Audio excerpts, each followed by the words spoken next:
नमस्कार। Exam happy by Jharkhand channel में आपका स्वागत है। तो दोस्तों बताते चले, झारखंड में आकलन परीक्षा का आगाज हो चुका है। आपकी परीक्षा जो है 30 जुलाई को होने वाली है। आप सभी 30 जुलाई की तैयारी के लिए हमारे चैनल को सब्सक्राइब कर लेंगे और इस चैनल पर नए हैं तो चैनल को सब्सक्राइब करने के बाद इस चैनल पर आपको आकलन परीक्षा का पूरा सब्जेक्ट का जेसीईआरटी टेक्स्ट बुक का नोट्स और पीडीएफ बना हुआ तैयार है। तो आप इसका नोट्स और सारे रिकॉर्डेड वीडियो को जरूर देख लीजिएगा। तो आपको बताते चले, यदि आप अभी आकलन परीक्षा में 101% सफलता प्राप्त करना चाहते हैं तो आपके लिए यहाँ पर क्रैश कोर्स का आज से शुभारंभ कर दिया गया है, यानी सफलता सीरीज की शुरुआत की गई है। तो सफलता सीरीज में यदि आप जुड़ते हैं तो आपको यहाँ पर वैसे ही प्रश्न मिलते हैं जो आपके आकलन परीक्षा में आने वाले हैं और वही प्रश्न आपके आकलन परीक्षा में आएंगे भी। तो आप उन सभी प्रश्नों को एक बार यहाँ पर टेस्ट सीरीज के माध्यम से अवश्य बना लेंगे, जिसकी कीमत रखी गई है। इस सफलता सीरीज में जुड़ने की कीमत जो है मात्र 251 रखी गई है। तो आप 251 रुपये से मोह ममता नहीं रखेंगे और आप वीडियो देखने के बाद अभी के अभी 251 रुपये में जुड़ करके इन सारे प्रश्नों को टेस्ट सीरीज में भाग लेना जरूर सुलभ कीजिएगा। और टेस्ट सीरीज में ज्वाइन करने के बाद आप अपनी प्रतिभा को देख सकते हैं कि आप कितना है। बहुत से लोग जुड़े हुए हैं,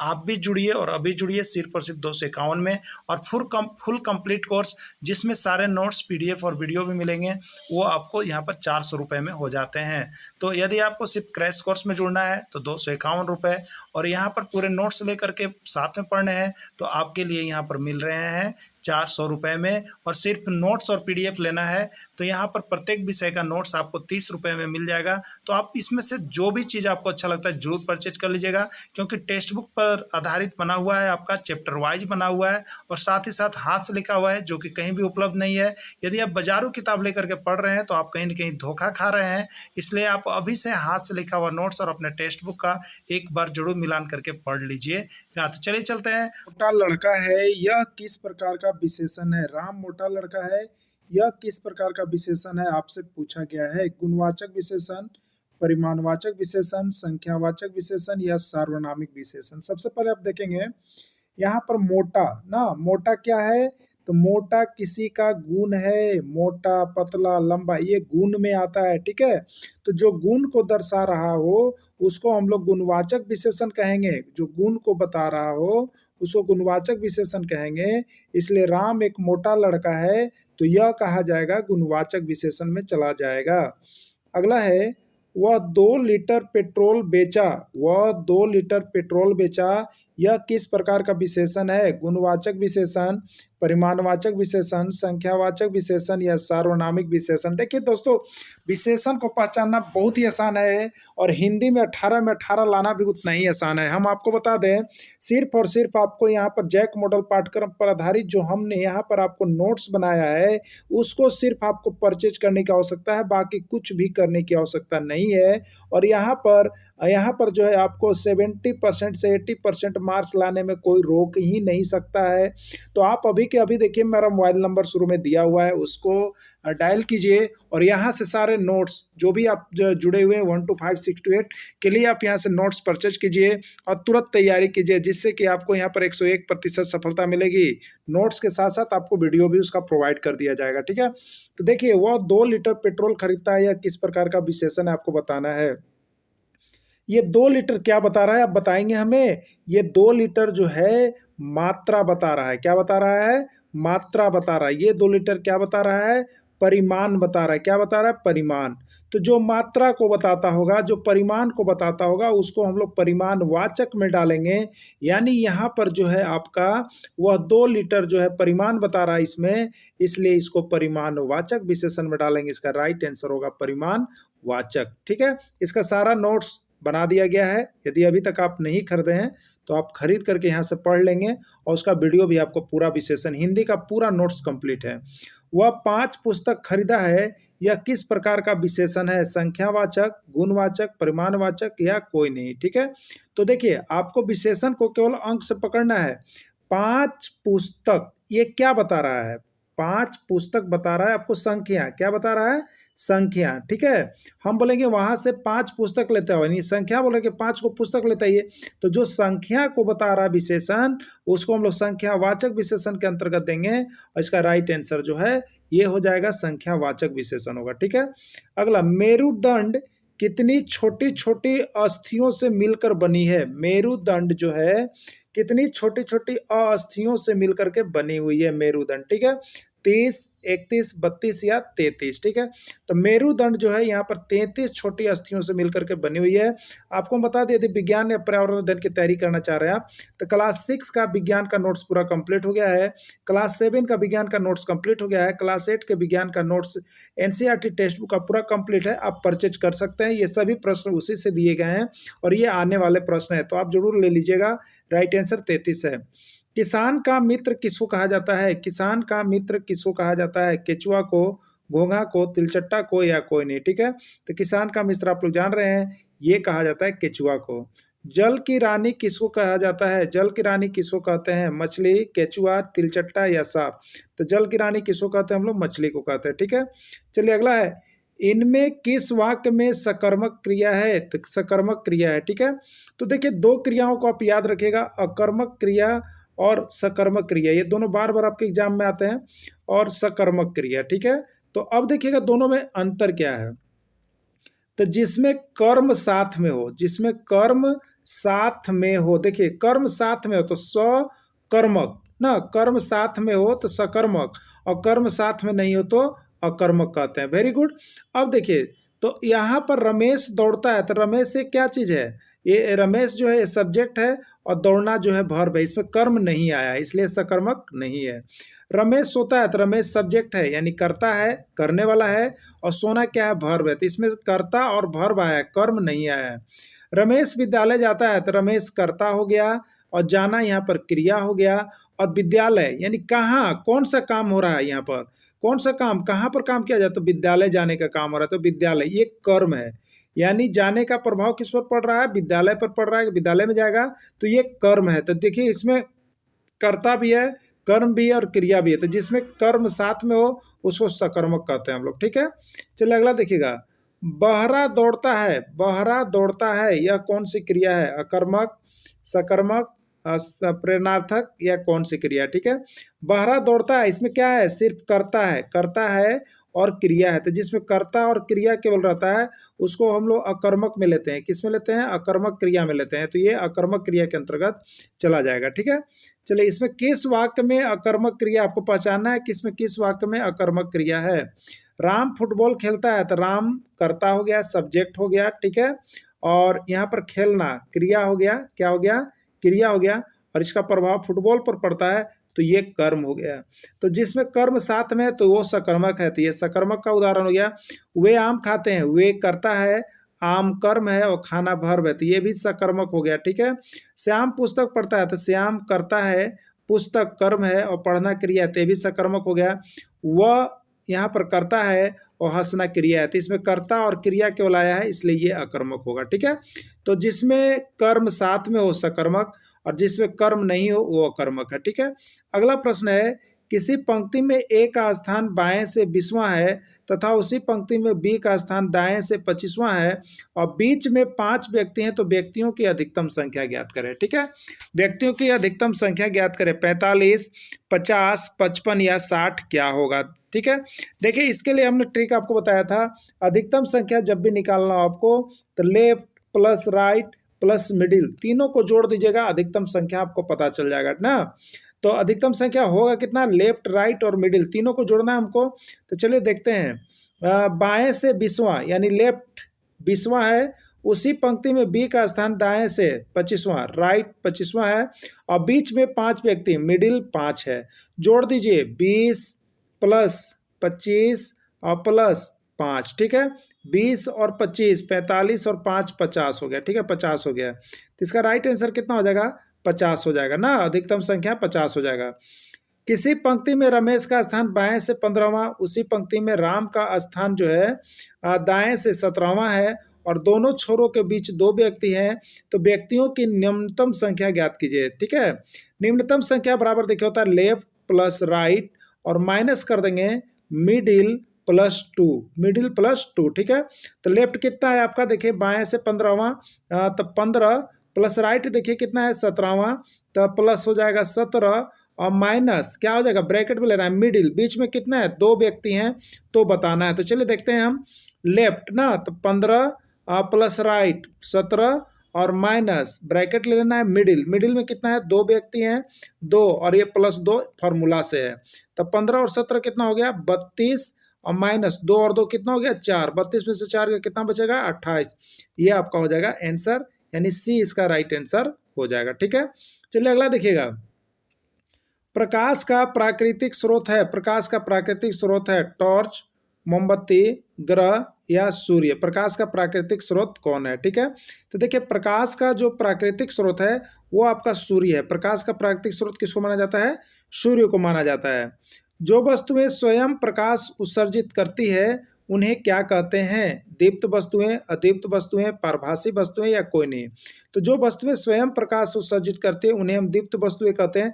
ये सारे जो आप प्रश्न देख रहे हैं आपका एनसीईआरटी टेक्स्ट बुक के नोट्स का है, जो कि 101% आपका एग्जाम में आने वाला है। तो आप इस नोट्स को देखने के बाद अभी के अभी जो है यहाँ पर हमारा मोबाइल नंबर दिया हुआ है, उस पर जा करके आप यहाँ पर जरूर जुड़ जाएंगे, जिससे कि आप तैयारी एक बार फिर से कर लेंगे और आपको नोट्स, पीडीएफ, वीडियो सारा चीज मिल जाएगा। उसको एक बार देखने के बाद आपको 101% सफलता मिल रहा है। तो आप जल्द से जल्द जुड़ेंगे। जो वस्तुएं स्वयं प्रकाश उत्सर्जित नहीं करती है उन्हें क्या कहते हैं? दीप्त वस्तुएं, अदीप्त वस्तुएं, पारदर्शी या कोई नहीं। ठीक है, तो जो वस्तुएं स्वयं प्रकाश उत्सर्जित नहीं करती है, दूसरों के प्रकाश से प्रकाशित होती है, उसको हम लोग अदीप्त वस्तुएं कहते हैं, अदीप्त वस्तुएं के नाम से जानते हैं। ठीक है, चलिए अगला है। यदि प्लस का अर्थ भागा है, माइनस का अर्थ गुना है, गुना का अर्थ प्लस है और भागा का अर्थ माइनस है, तब 7 - 2 × 14 भागा 96 + 12 का मान क्या होगा? 14, 18, 20 या 25। चलिए इसको यहाँ पर सबसे पहले चिन्ह को देकर के हम लिखने का प्रयास करेंगे कि क्या कुछ कहा जा रहा है। यहाँ पर देखिए माइनस है, माइनस है। माइनस को क्या कहा जाता है? ध्यान देखिएगा, प्लस को भागा कहा जाता है, माइनस को गुना कहा जाता है। यानी यहाँ पर हो गया 7 × 2। ठीक है, अब देखिए यहाँ पर गुना है, गुना को क्या कहा जाता है? तो यहाँ पर देखिए गुना का अर्थ प्लस है, तो गुना के जगह पर आप यहाँ पर आप प्लस ले लेंगे। ठीक है, और ये कितना हो जाएगा 14। और फिर भागा है, ठीक है, और भागा का अर्थ माइनस है। देखिए भागा को माइनस कहा जाता है, तो भागा के जगह पर आप माइनस लेंगे 96। ठीक है, और प्लस में क्या था देखेंगे, यहाँ पर प्लस में 12 था, प्लस में क्या था 12 था। ठीक है, तो हो गया क्या चीज 7। माइनस को क्या कहा जाता है देखेंगे, माइनस का अर्थ गुना, तो गुने 2, और गुना को क्या कहा जाता है? गुना का अर्थ प्लस, प्लस 14, और भागा, भागा को क्या कहा जाता है? भागा का अर्थ माइनस, माइनस है, भागा का अर्थ माइनस है, और प्लस, प्लस को क्या कहा जाता है? भागा, प्लस को क्या कहा जाता है? 14, भागा का यहाँ पर हो गया 96, भागा का अर्थ क्या है? -96, और प्लस, प्लस का अर्थ क्या है? भागा, तब भागा ले लिए कितना 12। इसको सोल्व कर दीजिएगा। सबसे पहले किसका काम होगा? तो सबसे पहले यहाँ पर भाग का काम होगा। ठीक है, तो 7 × 2 हो गया, 7 × 2 + 14, और ये 96 में 12 से भागा देंगे तो कितना हो जाएगा? -8 हो जाएगा। ठीक है, बराबर 96 -8 हो जाएगा। अब किसका काम पहले होगा? गुना का होगा। तो 7 दूनी कितना हो जाएगा बताइए हमें? तो 7 दूनी हो जाएगा, देखिए आपको 14, क्या हो जाएगा? 14 हो जाएगा, और यहाँ पर +14 हो जाएगा, +14 और -8। अब किसका काम होगा? तो अब जो यहाँ पर काम होगा वो होगा आपका प्लस का। तो 14 और 14 कितना हो जाएगा? 28 और -8। 28 में से 8 करें कितना आएगा? 20। यही आंसर बताया जा रहा है, तो इसका राइट आंसर 20 होगा। तो इसका राइट आंसर देखिए आपका यहाँ पर 20 आया हुआ है, जो कि बनाया हुआ है, आप देख लीजिएगा। तो जो नोट्स परचेज करते हैं उनको सारा चीज बनाया हुआ मिलता है। तो आप लोग भी एक बार नोट्स अवश्य परचेज कर लेंगे। एनसीईआरटी टेक्स्ट बुक का है, जैक मॉडल का है। आकाश पाताल एक करना मुहावरा का अर्थ है सुस्त रहना, पागल रहना, कड़ी मेहनत करना या कुछ नहीं। ठीक है, तो आकाश पाताल एक करने का मतलब होता है कड़ी मेहनत करना। ठीक है, आग में घी डालना मुहावरा का अर्थ क्या है? आग लगा दिया, क्रोध को और अधिक भड़काना, पागल करना या सुस्त करना। ठीक है, तो आग में घी डालना मुहावरा का अर्थ है क्रोध को और अधिक भड़काना। ठीक है ना। आग बबूला होना मुहावरा का क्या अर्थ है? आप लोग भी देखिए, जरूर बताइएगा कि कितना आपका आंसर सही होता है, कमेंट जरूर कीजिएगा ना। आग बबूला होना मुहावरा का अर्थ है आग लगा दिया, कपटी मित्र, बहुत क्रोध करना या कोई नहीं। तो आग बबूला होना का मतलब बहुत अधिक क्रोध करना है। कोई ऐसी बात हो जाती है जिस पर आदमी मिनटों सेकंड में आग बबूला हो जाता है। 10 वर्ष के बच्चा का मानसिक आयु 7 वर्ष का है, उसकी बुद्धि लब्धि कितनी है? 60, 70, 80, 90 कितनी है? ठीक है, तो देखिए बुद्धि लब्धि का हमने यहाँ पर बहुत ही अच्छा से आपको एक वीडियो और नोट्स दोनों दिया है। तो बुद्धि लब्धि में यदि आपको दिक्कत होता है तो आप अभी कभी नोट्स परचेज कीजिए और उसको पढ़िए, उसके वीडियो को देखिए, एकदम आपको इस तरह से समझ में आएगा, भविष्य में कहीं तो भूले भी ना कीजिएगा। तो बुद्धि लब्धि बराबर होता है, देखिए मानसिक आयु क्या होता है, मानसिक आयु बट्टा वास्तविक आयु और इंटू में होता है सी। ठीक है, तो 10 वर्ष का बच्चा का मानसिक आयु 7 वर्ष है। मानसिक आयु कितना है, 7 वर्ष है। देखिए मानसिक आयु आपको 7 वर्ष देख रहा है, तो मानसिक आयु, और वो बच्चा है वास्तव में कितना साल का, 10 साल का। तो 7/10 और इंटू कितना हो गया, 100। 10 दही कितना हो गया, 100, और 7 दही कितना हो गया, 70, यानी उसका 70 आंसर हो जाएगा। ठीक है, चलिए अगला देखिएगा। अगला प्रश्न है आपका, राम बाजार जाता है, यह किस काल का उदाहरण है। संदिग्ध भूतकाल, संदिग्ध वर्तमान काल, पूर्ण वर्तमान काल या सामान्य वर्तमान काल। ठीक है, तो राम बाजार जाता है एक साधारण चीज हो गया, तो इसको हम लोग देखिए डालते हैं यहाँ पर सामान्य वर्तमान काल के अंतर्गत रखते हैं। अगला है, श्याम पत्र पढ़ लिया है, यह कौन सा काल का उदाहरण। तो सबसे पहले तो यहाँ पर काल के अंतर्गत आप भूतकाल, भविष्य काल, वर्तमान काल को पहचानिए। तो सबसे पहले है दिया हुआ है, इसका मतलब ये वर्तमान काल है, ये क्लियर हो गया। ठीक है, और इसमें सब वर्तमान काल है। अब है पढ़ लिया है, मैंने काम पूरा कर लिया, पढ़ने का काम पूरा हो गया, पूरा हो गया मतलब पूर्ण हो गया। ठीक है, तो ये पूर्ण वर्तमान काल में जाएगा। किस में जाएगा, पूर्ण वर्तमान काल में, क्योंकि श्याम पत्र पढ़ लिया है, पढ़ने का काम पूरा कर लिया है, तो पूर्ण हो गया, पूर्ण वर्तमान काल हो गया। ठीक है, चलिए आगे देखिएगा। सोनू पत्र लिख रहा है, सोनू पत्र लिख रहा है, यह किस प्रकार के वाक्य के काल का उदाहरण है। सोनू पत्र लिख रहा है, यह किस प्रकार के काल का उदाहरण है। सामान्य वर्तमान काल, पूर्ण वर्तमान काल, अपूर्ण वर्तमान काल या कोई नहीं। ठीक है, सोनू पत्र लिख रहा है, सबसे पहले है, इसका मतलब यह क्या चीज है, वर्तमान काल में है। ठीक है, अब रही बात कि ये पत्र लिख रहा है, यानी काम पूरा नहीं हुआ है, अभी लिख ही रहा है, तो ये अपूर्ण है, इसलिए अपूर्ण वर्तमान काल में जाएगा। किस में जाएगा, अपूर्ण वर्तमान काल में चला जाएगा। अगला है, बच्चा कल्पना जगत में विचरण करता है किस अवस्था में। शैशवावस्था, बाल्यावस्था, किशोरावस्था या शैशवावस्था और किशोरावस्था। देखिए शैशवावस्था और किशोरावस्था ये दोनों अवस्था है जिससे बच्चा कल्पना जगत में विचरण करते रहता है, सोचते रहता है कि क्या करें और क्या नहीं करें।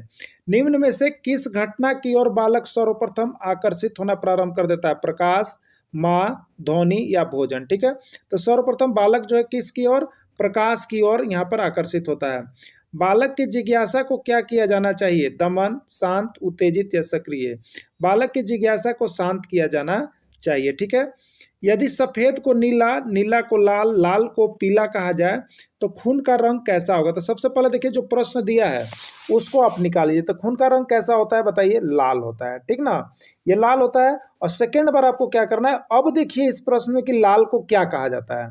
तो देखिए यहाँ पर दिया हुआ सफेद को नीला, नीला को लाल और लाल को पीला कहा जाता है। तो लाल को क्या कहा जाता है, पीला, यानी इसका राइट आंसर पीला होगा। ठीक है, इसका राइट आंसर पीला जो कि बी में है। ऐसे बनता है इस प्रश्न को। ठीक है, अगला, यदि पुलिस को शिक्षक, शिक्षक को राजनीतिक, राजनीतिक को डॉक्टर कहा जाता है तो अपराधी को कौन पकड़ेगा। सबसे पहला प्रश्न कि अपराधी को कौन पकड़ेगा, तो आप दिमाग में रखिए कि अपराधी को पकड़ता है पुलिस। ठीक है, निकाल लिए, ये प्रश्न हमको पूछा अपराधी को कौन पकड़ेगा, तो पुलिस पकड़ेगा। ठीक है, अब पुलिस को क्या कहा जाता है, आप देखिए, तो पुलिस को शिक्षक कहा जाता है, शिक्षक, यानी इसका पुलिस को शिक्षक कहा जाता है। तो यहाँ शिक्षक लिख लीजिएगा, यानी इसका राइट आंसर शिक्षक हो जाएगा, ये बी हो जाएगा ना, ये शिक्षक हो जाएगा। अगला, यदि किसी कोड भाषा में एप्पल को 3 2 2 4 5 लिखा जाता है तो पाल को उसी कोड भाषा में क्या लिखा जाएगा। ठीक है, 2 3 3 3 2 2 3 4। चलिए देखते हैं, एप्पल, APPLE। ठीक है, एप्पल, एप्पल को क्या लिखा जाता है, तो 3 2 2 4 5। तो उसी कोड भाषा में किसका आपसे पूछा जा रहा है, तो आपसे पूछा जा रहा है पाल का। किसका, पाल का। ठीक है, तो देखिए पी के लिए यहाँ पर कौन सा कोड आया, देखिए P2, पी के लिए 2, यानी यहाँ पर पी के लिए 2 होगा। ए के लिए क्या आया है, 3 आया है, तो ए के लिए 3 होगा। एल के लिए क्या आया है, 4 आया है, तो 4, यानी 2 3 4 इसका आंसर होगा। 2 3 4 किस में है, सी में है, यही आपका राइट आंसर हो जाएगा। ठीक है, अगला, यदि किसी कूट भाषा में पैरोट को 4 3 2 2 1 5 लिखा जाता है तो उसी कूट भाषा में रैट को क्या लिखा जाएगा। चलिए देखते हैं, पैरोट, यही है ना, PARROT, पैरोट। पैरोट को क्या लिखा जाता है, 4 3 2 2 1 5 लिखा जाता है। तो उसी कूट भाषा में रैट को क्या लिखा जाएगा, उसी कूट भाषा में रैट को क्या लिखा जाएगा आपको बताना है, ठीक है, रैट को क्या लिखा जाएगा। तो देखिए आर के लिए क्या है, यहाँ पर आप देखिएगा आर के लिए 2 है, ए का क्या है देखिए 3 है, और टी का क्या है 5, यानी 2 3 5 लिखा जाएगा। क्या लिखा जाएगा 2 3 5, इसका यही राइट आंसर हो जाएगा, ठीक है। ग्राम पंचायत का प्रधान कौन होता है, मुखिया, सरपंच, वार्ड सदस्य या जिला परिषद।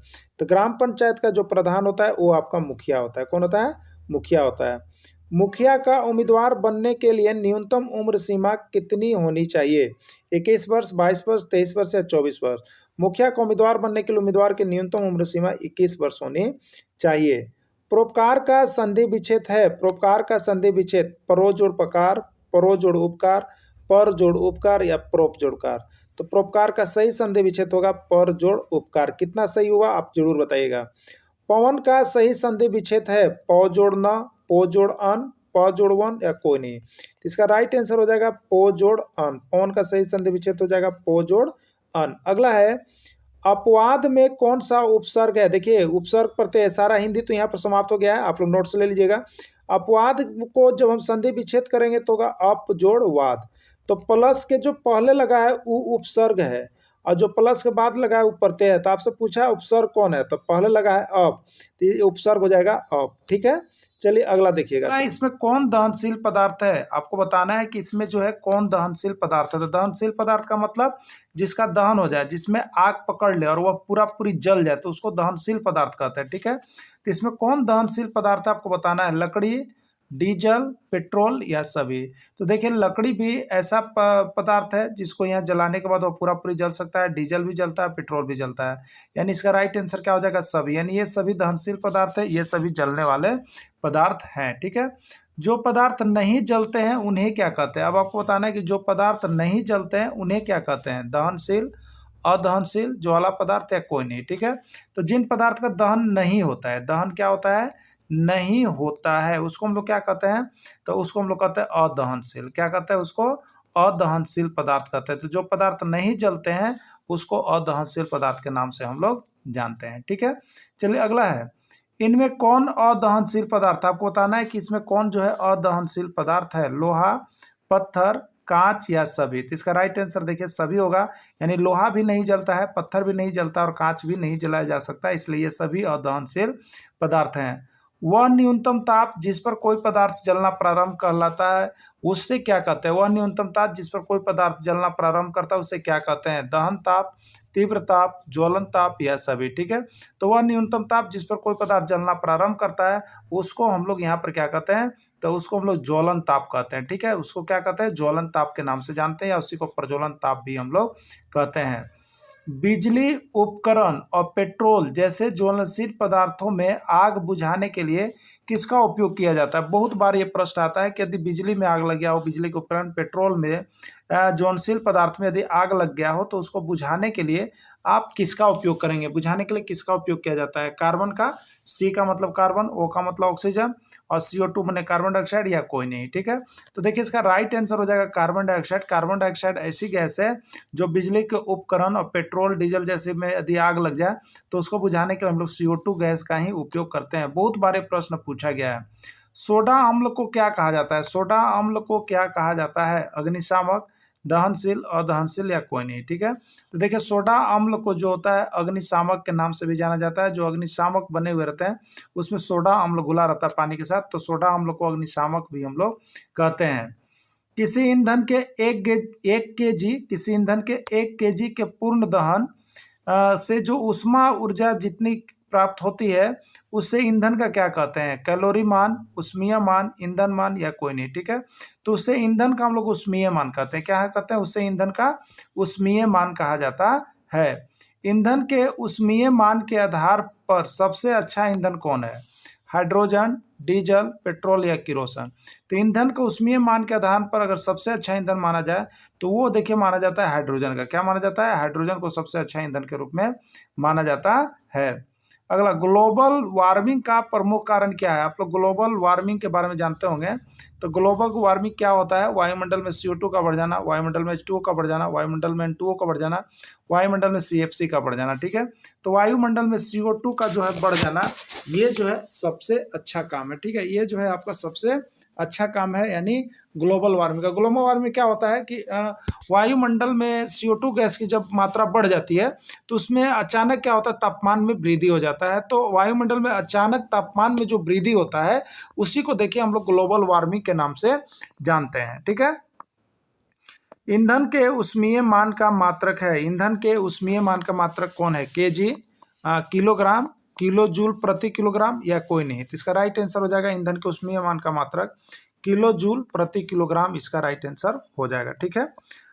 वर्षा जल का अम्ल के साथ पृथ्वी पर गिरना क्या कहलाता है? वर्षा का जो जल है वो अम्ल के साथ यदि पृथ्वी पर गिरता है तो क्या कहलाता है? अम्लीय वर्षा, सोहनीय वर्षा, मूसलाधार वर्षा या कोई नहीं। ठीक है।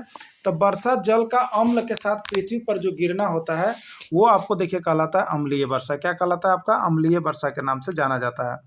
अम्लीय वर्षा किसको हानि पहुंचाते हैं? अम्लीय वर्षा किसको हानि पहुंचाते हैं? मिट्टी को, फसल को, जलीय जीव जंतु को या ऐतिहासिक भवन या स्मारक को। तो देखिए जो अम्लीय वर्षा होती है वो मिट्टी को भी प्रभावित करती है, क्योंकि जहाँ पर अम्लीय वर्षा होती है वहाँ की मिट्टी जो होती है वो वहाँ पर क्या होता है, तो अनउपजाऊ हो जाती है। ठीक है। वो अम्लीय हो जाती है जिसके कारण वहाँ पर उपजाऊ वो मिट्टी नहीं रह जाती है, वहाँ पर फसल नहीं होता है। ठीक है। दूसरा, फसल, यदि फसल लगा हुआ हो, यदि फसल पहले से लगा हुआ है और अगर वहाँ अम्लीय वर्षा हो जाती है तो वहाँ के फसल जितने होंगे वो सब जल जाते हैं, या उसके जो डंठल ये सब है वो सड़ गल जाते हैं, जल जाते हैं। ठीक है। इसलिए हम फसल को भी नुकसान पहुंचाता है अम्लीय वर्षा। अगला है देखिए जलीय जीव जंतु। जलीय जीव जंतु, तो अम्लीय वर्षा जलीय जीव जंतु को कैसे नुकसान पहुंचाते हैं? तो अगर जिस स्थान पर अम्लीय वर्षा हो जाएगी, आपको बताते हैं। ठीक है। तो उसमें जल में रहने वाले कौन कौन है? तो ज्यादा करके हम लोग देखते हैं मेढक रहते हैं और ज्यादा करके देखते हैं मछली रहते हैं। तो ये मेढक और मछली अगर अम्लीय वर्षा 5.3 से कम हो गई तो वहां पर जो जल में मेढक और मछली होंगे वो सभी के सभी मृत हो जाएंगे, सभी के सभी क्या हो जाएंगे?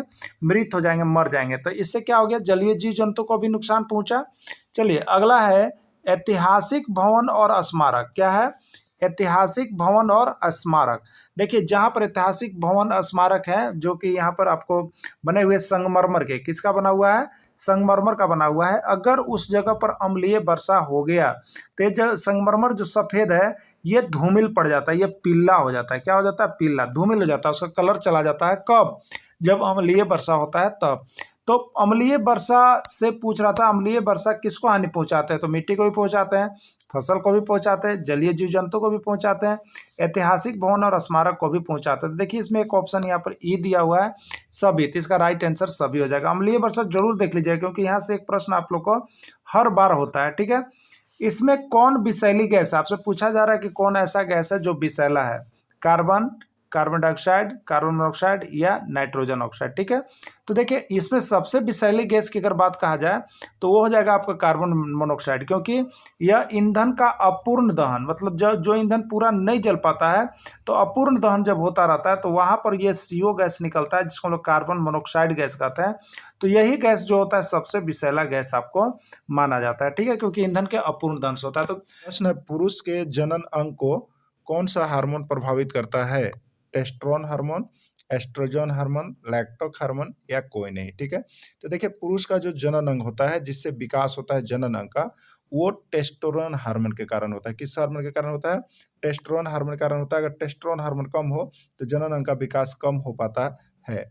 अगला है, स्त्रियों के जनन अंग को कौन सा हार्मोन प्रभावित करता है? स्त्रियों के जनन अंग को कौन सा हार्मोन प्रभावित करता है? टेस्टोस्टेरोन हार्मोन, एस्ट्रोजन हार्मोन, लैक्टोक हार्मोन या कोई नहीं। ठीक है। तो स्त्रियों के जनन अंग को जो हार्मोन प्रभावित करता है वो है आपका एस्ट्रोजन हार्मोन। ठीक है।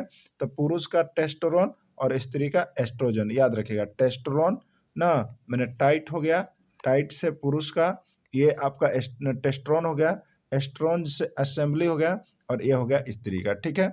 अब देखिएगा आगे, सभी मनुष्य के कोशिकाओं में कितने गुणसूत्र पाए जाते हैं?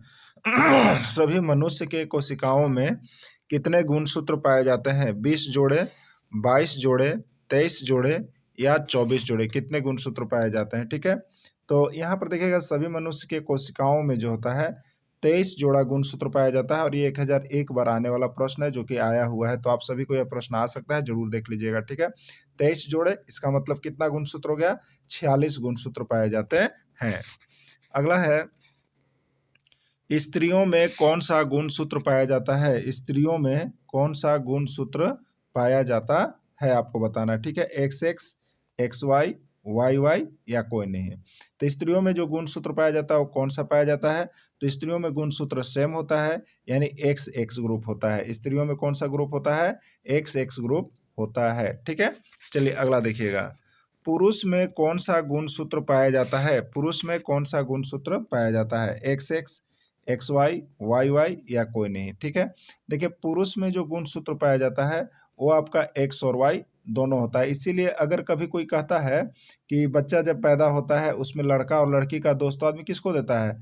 स्त्री को देता है, महिला को देता है, जबकि महिला का उसमें कोई भी दोष नहीं होता है, क्योंकि महिला के पास सेम गुणसूत्र होता है XX। अब यहाँ पर पुरुष का होता है कि आपसे जो वहाँ पर शुक्राणु जाकर के मिला वो Y ग्रुप का मिल रहा है या X ग्रुप का मिल रहा है, ठीक है। तो अगर X ग्रुप का मिलेगा तो लड़की होगी और Y ग्रुप का मिलेगा तो लड़का होगा, ठीक है। तो इस तरह से यहाँ इसका पूरा जिम्मेवार लड़का लड़की का कौन होता है? तो पुरुष होता है। XX गुणसूत्र मिलकर किस शिशु को विकसित करते हैं? XX गुणसूत्र मिलकर किस शिशु को विकसित करते हैं? तो अभी आप देखे होंगे स्त्रियों का गुणसूत्र क्या होता है? XX होता है, ठीक है। स्त्रियों का गुणसूत्र क्या होता है? XX होता है। XX माने क्या चाहिए? मादा हो गई या उसी को क्या कहेंगे? लड़की हो गई। तो इसका राइट आंसर कौन होगा? ए होगा, ठीक है। तो XX गुणसूत्र मिलकर के मादा शिशु का विकास होता है, ठीक है। अगला है XY गुणसूत्र वाला मिलकर किस शिशु को विकसित करता है? X और Y दोनों अलग अलग हो गया XY। तो XY मिलेगा तो XY किसका गुणसूत्र होता है? पुरुष का गुणसूत्र होता है XY।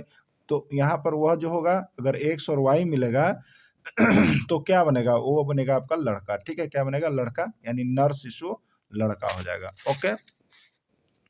ग्वाइटर या जिसको हम लोग घेघा कहते हैं, कौन सी ग्रंथि का काम नहीं कर पाने के कारण होता है? बहुत लोगों को घेघा रोग होता है जो गले में फूल जाता है, उसी को ग्वाइटर भी कहते हैं। वो कौन सी ग्रंथि का काम नहीं कर पाने के कारण होता है? थायराइड ग्रंथि, वृषण ग्रंथि, पीयूष ग्रंथि या कोई नहीं, ठीक है। तो ग्वाइटर या घेघा रोग कौन सी ग्रंथि के कारण होता है आपको बताना है, ठीक है। तो ये थायराइड ग्रंथि होता है। कौन सा ग्रंथि होता है? थायराइड ग्रंथि, थायराइड हो जाता है। बहुत लोगों को सुने होंगे थायराइड का रोग है, इसका मतलब क्या है? उसी को ग्वाइटर या घेघा रोग भी कहते हैं। तो इसी के कारण जो होता है आपको यहाँ पर थायराइड ग्रंथि फूल जाने के कारण ग्वाइटर या घेघा रोग होता है। गले की ग्रंथियां फूल जाती है किस ग्रंथि के कारण? गले की ग्रंथियां कभी कभी फूल जाती है, वो किस ग्रंथि के कारण होता है आपको बताना है। थायराइड ग्रंथि, वृषण ग्रंथि, पीयूष ग्रंथि या कोई नहीं। तो गले की ग्रंथियां जो होती है वो फूल जाती है सिर्फ और सिर्फ थायराइड ग्रंथि के कारण ऐसा होता है। अगला, थायराइड ग्रंथि से कौन सा हार्मोन का उत्पादन होता है? थायराइड ग्रंथि से कौन सा हार्मोन का उत्पादन होता है? ठीक है, थायराइड ग्रंथि से कौन सा हार्मोन का उत्पादन होता है? थाइमैक्स, थाइसोन, थायरोक्सिन या कोई नहीं, ठीक है। तो थायराइड ग्रंथि से जो होता है थायरोक्सिन हार्मोन का उत्पादन होता है। थायराइड से कौन होता है? थायरोक्सिन। थायराइड से कौन होता है? थायरोक्सिन हार्मोन का उत्पादन होता है। किसी भी व्यक्ति को मधुमेह का रोग कौन सी ग्रंथि का काम नहीं कर पाने के कारण होता है? बहुत लोगों को आप सुने होंगे कि ये इसको शुगर हो गया है, तो ये शरीर में ऐसी एक ग्रंथि है जो काम नहीं करती है, जिसके कारण लोगों को शुगर की बीमारी होती है। तो वह कौन सी ग्रंथि है जिसके कारण यह रोग होता है? ठीक है, तो देखिए थायराइड है या थाइसोन है, वृषण है, अग्नाशय है। तो इसको देखिए, ये अग्नाशय ग्रंथि से रिलेटेड है। जो मधुमेह है वो किससे संबंधित है? अग्नाशय। अग्नाशय का ठीक ढंग से उत्पादन नहीं होना, अग्नाशय ग्रंथि ठीक ढंग से काम नहीं करने के कारण भोजन का पाचन नहीं होता है और इससे इंसुलिन का निर्माण नहीं होता है, जिसके कारण यहाँ पर अग्नाशय ग्रंथि से ही यह मधुमेह नामक रोग होता है। अगला है, देखिए क्या लिखा हुआ है, जब अग्नाशय ग्रंथि इंसुलिन हार्मोन का उत्पादन पर्याप्त मात्रा में नहीं कर पाता है तो यह रोग होता है। क्रोध, चेतना व उत्तेजना की अवस्था में कौन सा हार्मोन उत्पादन होता है? क्रोध में है आप या कोई चेतन कर रहे हैं या उत्तेजना की अवस्था में कौन सा हार्मोन स्रावित होता है? थायराइड, थाइसोन, एड्रिनल या अग्नाशय ग्रंथि, कौन सी ग्रंथि का उत्पादन होता है? ठीक है, तो यहाँ पर देखिए क्रोध, चेतना, उत्तेजना की अवस्था में जो है एड्रिनल ग्रंथि का उत्पादन होता है। किसका होता है? एड्रिनल ग्रंथि का उत्पादन होता है।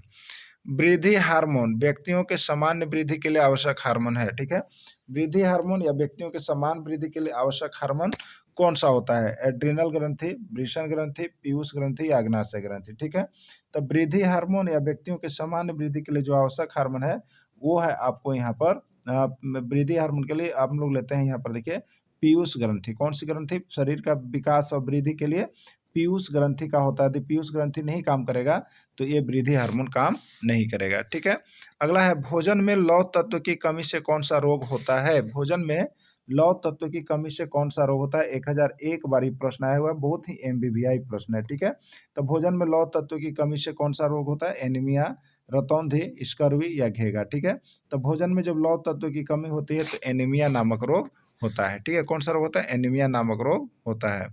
सबसे अधिक लौह तत्व पदार्थ पाया जाता है। सबसे अधिक जो है लौह तत्व पदार्थ पाया जाता है दूध में, आटा में, आलू में या हरी पत्तीदार सब्जियां में। तो देखिए सबसे अधिक लौह तत्व की यदि हम बात करेंगे तो वो आपका पाया जाता है हरी पत्तीदार सब्जियों में सबसे अधिक लौह तत्व पाया जाता है।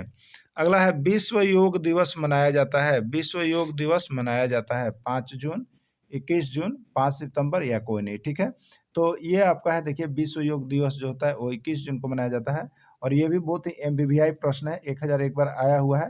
तो योग दिवस से बार बार प्रश्न आ रहे हैं तो इस दिवस को आप जरूर याद कर लीजिएगा आप लोग। ठीक है, चलिए अगला है एड्स फैलता है। एड्स फैलता है विषाणु से, कवक से, प्रोटोजोआ से या कोई नहीं। ठीक है, तो एड्स क्या है। एक वायरस है। क्या है। एक वायरस है।